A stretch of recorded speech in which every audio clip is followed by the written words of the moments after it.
Hello everyone, recording 2 videos in one day I am. Yes, so I wanted to talk about today what complex PTSD is. So I'm going to take a wild guess and assume that everyone knows what PTSD is. I'll talk a lot about PTSD in this video because PTSD and complex PTSD are essentially the same thing.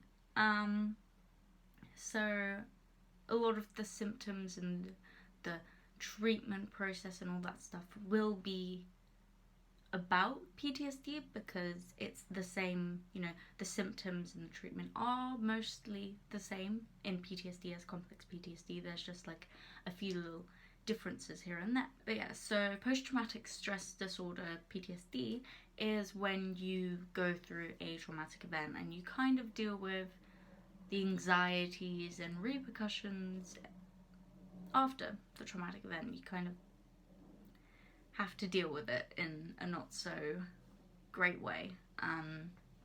So that's PTSD done. Complex PTSD is when it's essentially, I quite like to describe it as multiple PTSD. So you have these traumatic experiences, but in complex PTSD, it's repeated or prolonged. So it can be like the traumatic experience happened over a period of time, or it can be that you've gone through like loads of different traumas throughout your life. And yeah, so instead of just having one traumatic thing happen to you, you have 10 traumatic things happen to you. Complex PTSD is mostly associated with childhood trauma, though it's not like a big old guarantee. So yeah, that's sort of the main difference. PTSD is one trauma, c-ptsd is multiple traumas. The most common example of trauma with complex PTSD is domestic violence, though literally it can be anything. I'm not going to be the type of person that goes, you have to be in war to get trauma. No, you can get trauma from absolutely anything. If your brain says, hey, this is traumatic, then your brain says, hey, it's traumatic. It's not gonna go, hang on a minute, it's not that bad though. So once again, with my BPD video, there's different sort of categories for the symptoms of PTSD and complex PTSD. So the first one, which is kind of like the obvious one, is flashbacks and nightmares. I'm gonna go into more detail about flashbacks and nightmares in another video because flashbacks is definitely something that needs to be talked about.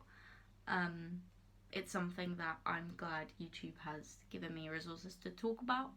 But yeah, so you re-experience the baseline of it is that you re-experience the traumatic experience, whether it can be through a flashback, through a nightmare, even through just like physical or emotional sensations you're having. You're experiencing the traumatic experience again somehow. So another sort of thing is you kind of avoid it. So a lot of people with PTSD and complex PTSD have triggers. It's sort of something that's been heard around the internet for quite a while. Just trigger. So yeah, so you kind of emotionally or physically you avoid things that remind you of said traumatic events. So it can be people, it can be objects, certain smells, certain noises, it can be absolutely anything. Anything's a trigger, and there is no such thing as a silly trigger. I will also make a video specifically about triggers because there's a lot I want to say about triggers, and I don't want this to be a half-an-hour video of me talking about everything in massive detail. So I'm just kind of going over the overview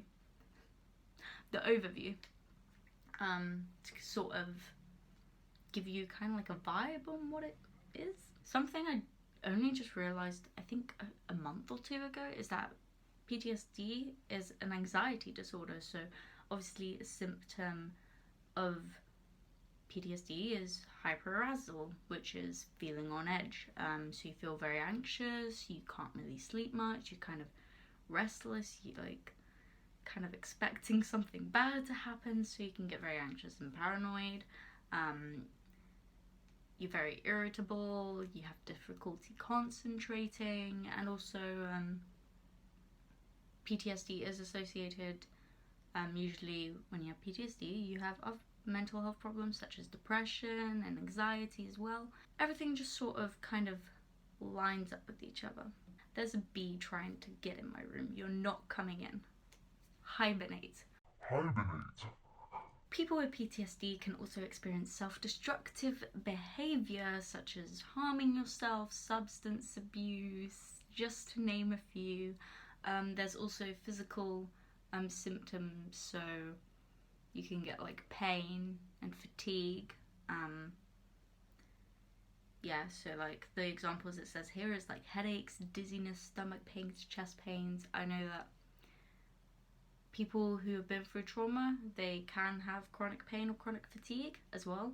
What causes PTSD? Well, it's an easy answer. Trauma. That's literally it. You go through a traumatic event, or you go through multiple in the case of complex PTSD, and boom, you get it. Not everyone who goes through said traumatic event gets it, but it's the unlucky few that do. Treatment for PTSD is very similar to treatment with BPD. It's literally therapy. You can't just take a bunch of pills and then boom, you're better, because in order to recover from your trauma, you need to actually process it, and a nice way to process your trauma is through sort of talking it out, or like doing EMDR therapy. EMDR is eye movement desensitization reprocessing therapy, so it's sort of, you kind of go through the traumatic memories and sort of change the outcome. So it's a good way for people who can't talk about their trauma to process and recover from their trauma, because they're going over it without physically talking about it. But the most common way of treating PTSD is through talk therapies. It can be trauma-focused CBT, it can be mentalization-based therapy, MBT, just therapy. I recommend, if you do want treatment for PTSD, that you see a trauma specialist, because they'll know what to do. Obviously not everyone will have the resources to see a specialist, but if you do, please utilize your local medical healthcare system, whether it's the NHS in Britain or whatever happens in any other country. Please at least attempt to utilize it, because you need treatment. Self-treatment is not always an option, so please take care of yourselves. So yes, that's sort of kind of the outline on what PTSD and complex PTSD is. I know that I didn't really dive into complex PTSD much, but that's sort of because they kind of line up together. The symptoms are very similar. It's just sort of, the main thing is you go through more than one trauma in complex PTSD. So yeah, I hope you found this video useful. Again, any questions at all about PTSD, complex PTSD, feel free to ask me. I will answer them to the best of my knowledge as a non-professional. But yeah, honestly, just drop a comment below, send me a message on social media. I am open to anything. Almost anything. But yeah, so that's sort of all for today's video. I hope you enjoyed it, and I will see you soon. Goodbye.